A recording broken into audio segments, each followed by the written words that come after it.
Okay, we are going to speak on an interesting topic today, economics of genocide. Now, this was highlighted by Francis, Francisca Albanese.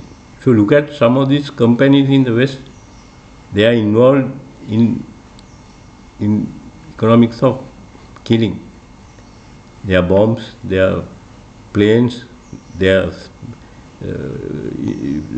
information thing, spying network. They are all based. They are first thing they do is they test in Palestine. So Palestinians are like the guinea pigs. So this is another reason why the West is very much incorporated, or they have strong relations with Israel. Now I have shown that United Nations is a colonizer. Okay, United Nations has an aspect which is part of the colonizer. I have shown that. So we have to be thankful to Francisca Albanese for highlighting this, because this was there. She highlighted it, and when she highlighted it, Trump was furious, and Trump put sanctions on her. Now, if you take the Nobel Peace Prize, it was awarded to Henry Kissinger. Henry Kissinger was involved in the economics in genocide in Palestine, Laos, Cambodia, so forth. Only person, and we have Barack Obama. Barack Obama bombed about 7-8 countries. Okay, so he is also a part of the economics of genocide. When you say economics of genocide, it's too general term. You have different shades, different levels of massacre. So not necessarily genocide, it can be close to genocide. So only person who has not got the economics or Nobel Prize in Peace is Tony Blair. But Tony Blair is going to be rewarded. So that shows what this whole thing is about, right? So hereafter, the Nobel Peace Committee will be known as the Ministry of Truth. So that what this means is this time they wanted to give it to Donald Trump, so they couldn't give it to him. So that means gave to one of his Golea. Golea got and the Golea thanked him. So what this means is there is a possibility that they are going to invade Venezuela, because she has asked America to invade Venezuela so that Venezuela can be liberated. Now I heard that Mr. Maduro want to negotiate. You can't negotiate with economics of genocide, right? You can't do that. That is not possible. So you have to face it. If you try to negotiate, you are going to get the consequences are even worse.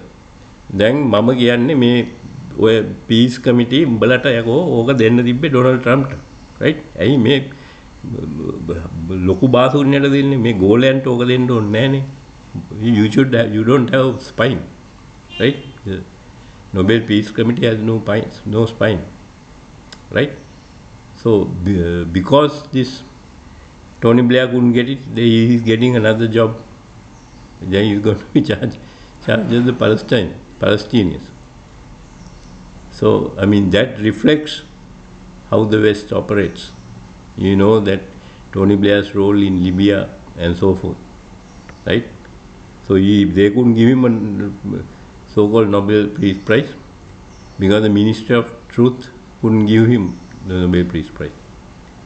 So how can you stop that? You can't stop it. The only way you can stop it is because this whole thing is controlled by 1 or 2% of the world population. Okay? It's controlled by the 2%. So only way you can stop this is by protests and things like that. But I won't advocate that. It is easy for me to advocate it from here.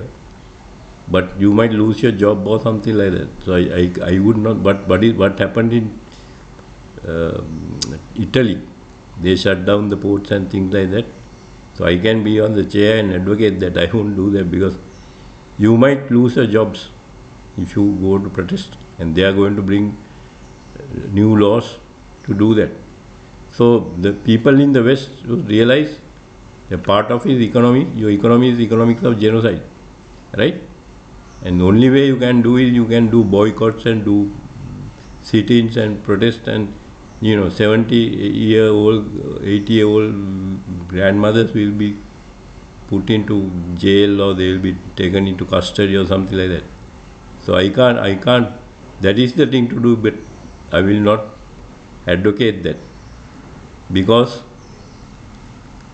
that could land. Because for me, I could say that being at home and comfortably, I can. So that is the only thing we can stop, because 1%, 2% people rule this. People in the West, they rule it, and in our countries also, I think it's the same kind of thing, something similar to that. So you have to be aware of it, and by your vote you can't stop it, because all these countries have uniparties, and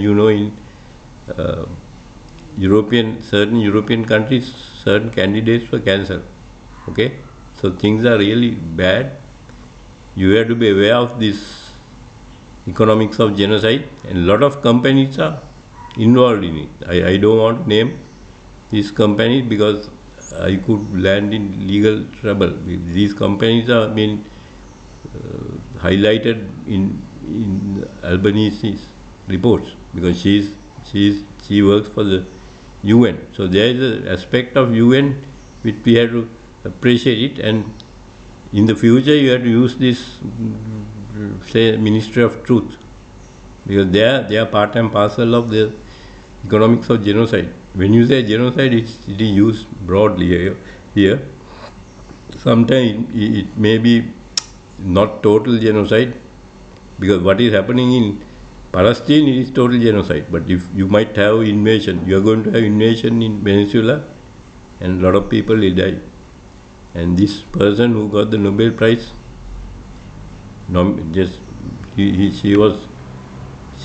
she thanked Donald Trump when he got Nobel Prize. So why the hell couldn't give the Nobel Prize to Donald Trump instead of giving to one of his goleas? Right? This is my question to Ministry of Truth. Okay?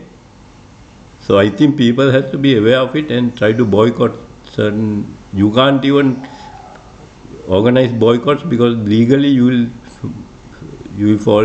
They will have legal problems, because they will stop boycotts. Legally they will try to. If you try to organize a boycott, they will try to stop it. So you have to be aware of it, and then you have to do the boycott individually. Okay? So this is a very important topic, economics of genocide.